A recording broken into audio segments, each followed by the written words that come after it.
Assalamualaikum warahmatullahi wabarakatuh. Om Swastiastu, Namo Buddhaya, salam kebajikan. Kembali lagi bersama 9.0 TV dari Muka Pendeta Lopi Kabupaten Bulukumba. Sahabat-sahabat yang saya cintai dimanapun juga berada. Pada prinsipnya memang tidak ada orang yang mau menerima kenyataan kalau itu terkait soal masalah seperti apa yang dialami oleh Pak Ganjar Pranowo dengan tim pemenangannya. Dia menuding bahwa apa yang dilakukan oleh Pak Sugeng ini dengan melapor ke KPK adalah merupakan bagian daripada politisasi yang sengaja dilakukan karena menganggap bahwa Pak Ganjar ini masih calon presiden selama belum ada penetapan yang dilakukan oleh KPU. Yang hal yang lain adalah bahwa Pak Sugeng selaku ketua IPW yang merupakan ketua wilayah dari partai PSI ini bermain dengan kasus ini karena dianggap PSI lagi melakukan kecurangan dengan penggelembungan suara. Dan apa yang disampaikan oleh Pak Ganjar yang merasa bahwa dia tidak melakukan korupsi, lalu tudingan-tudingan para TPN Ganjar Pranowo dan Mahfud terkait dengan laporan Pak Sugeng ini, tentu bagi Pak Sugeng itu hal yang biasa. Dan satu catatan yang sangat penting, Pak Sugeng justru kemudian memberikan saran kepada tim Pak Ganjar ataupun Pak Ganjar, kalau ini tidak terbukti katanya, maka bisa melapor balik. Di Pak Sugeng siap dilaporkan. Coba kita dengar seperti apa informasi lengkapnya. Ketua Indonesia IPW Sugeng Teguh Santoso buka suara terkait laporannya terhadap Ganjar Pranowo ke KPK. Yang mengaku sudah ingin melaporkan Ganjar terkait dugaan gratifikasi sejak 10 bulan lalu. Namun dirinya mengaku masih menahan diri karena Ganjar masih dalam proses pendaftaran sebagai Pilpres 2024. Hal itu disampaikan Ketua IPW kepada Tribunis.com pada Rabu 6 Maret 2024. Jadi pada prinsipnya kasus ini sudah lama diketahui oleh IPW. Tetapi karena yang ditakutkan adalah isu politisasi capres, maka baru kali ini dia laporkan, sehingga tudingan miring terkait soal politisasi Ganjar melalui kasus ini saya kira sangat jauh. Tetapi itu berdasarkan perspektif kita yang normal melihat ini persoalan. Tapi bagi tim Pak Ganjar atau Pak Ganjar sendiri sah-sah saja kalau menganggap bahwa ini bagian daripada politisasi. Ya tinggal kita menunggu bagaimana tindakan KPK.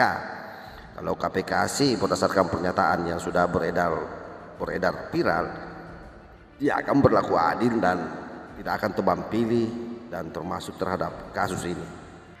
Sugeng mengaku siap terhadap segala risiko yang diterimanya karena pelaporan yang dilakukannya. Ia bahkan siap dituntut balik jika Ganjar tidak terbukti melakukan gratifikasi. Kemudian terkait dengan pelaporannya yang disebut ada kaitannya dengan unsur politik, Sugeng membantahnya. Oke, saya kira sampai saat ini ya Pak Sugeng sangat tegas. Beliau kalau dianggap bahwa ini hanya bagian daripada politisasi, dianggap tidak cukup bukti-bukti, lalu hanya melaporkan Pak Ganjar, kepentingannya hanya untuk sekedar politik, ya silahkan dilapor ulang katanya. Kalau ini tidak terbukti, betapa orang ini saya yakin memiliki bukti-bukti yang konkret terkait dengan gratifikasi ini, alias yang dia laporkan ini bukan kasus omong kosong, bukan ecek-ecek, bukan permainan-permainan opini publik, karena di backup pasti dengan data-data yang konkret. Laporannya terhadap Ganjar tidak ada kaitannya dengan dirinya yang juga menjabat sebagai Ketua DPD Partai Solidaritas Indonesia Kota Bogor, sehingga pernyataan Sugeng ini sekaligus membantah soal tudingan bahwa pelaporan Ganjar adalah pengalihan isu terkait kasus dugaan penggelembungan suara PSI di pemilu 2024.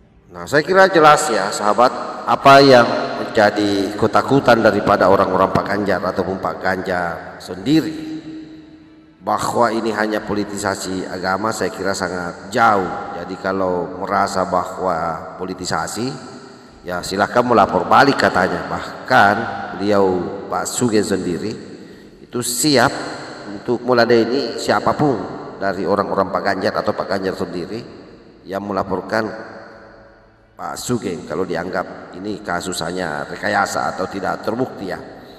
Ya itulah, kalau tidak terbukti ya dianggap rekayasa, kalau terbukti kira-kira bagaimana ya. Nah ini, jadi kan konsekuensi dalam proses penegakan hukum itu seperti itu. Anda yang merasa dicemarkan nama baiknya, yang merasa dipermainkan, ya silahkan Anda melakukan pelaporan balik. Kenapa? Karena memang sistem hukum di negara kita itu sudah disiapkan demikian. Yang sudah terdakwa saja, tersangka saja bisa pra peradilan. Tentu kita berharap KPK on the track ya, artinya betul-betul serius. Jangan karena alasan atau desakan-desakan dari publik terkait soal politisasi lalu kemudian KPK melempeng. Nah, salah satu sebenarnya perangkap yang harus kuat memang dalam menegakkan demokrasi yaitu hukum. Hukum yang harus tegak lurus, tidak boleh tebang pilih, dan termasuk terhadap siapapun di negeri ini. Ya lagi-lagi memang kita akui bahwa Pak Ganjar ini bukan ecek-ecek. Pertama, dia adalah salah satu kader terbaik PDIP ya, salah satu partai terbesar di Indonesia. Ya tentu memang bagi banyak orang dengan kekuatan Pak Ganjar yang ada di belakangnya yang kira-kira bisa membackup di dalam proses KPK, nah, itu juga menjadi tanda tanya besar apakah KPK bisa on the track atau tidak.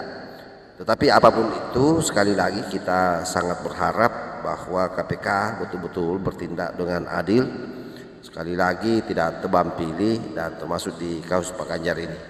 Kita sendiri sudah menonton bersama, mendengar bersama bagaimana keseriusan KPK untuk menindaklanjuti kasus ini, sehingga kita doakan mudah-mudahan kasus ini cepat berlanjut supaya kemudian ini tidak dianggap sebagai bagian daripada isu politik belaka yang hanya karena Pak Ganjar mendorong hak angket, atau misalnya PSI yang dituding-tuding menggelembungkan suara lalu kemudian tiba-tiba muncul isu-isu seperti ini. Nah, ini kan tidak baik untuk proses pendidikan politik kita bagi masyarakat. Karena itu saya kira semua pihak ya mesti melihat hal ini secara ideal, bahwa politik ya hukum harus tetap jalan terus. Laul muwafiq ila aqwamit thariq. Wassalamualaikum warahmatullahi wabarakatuh.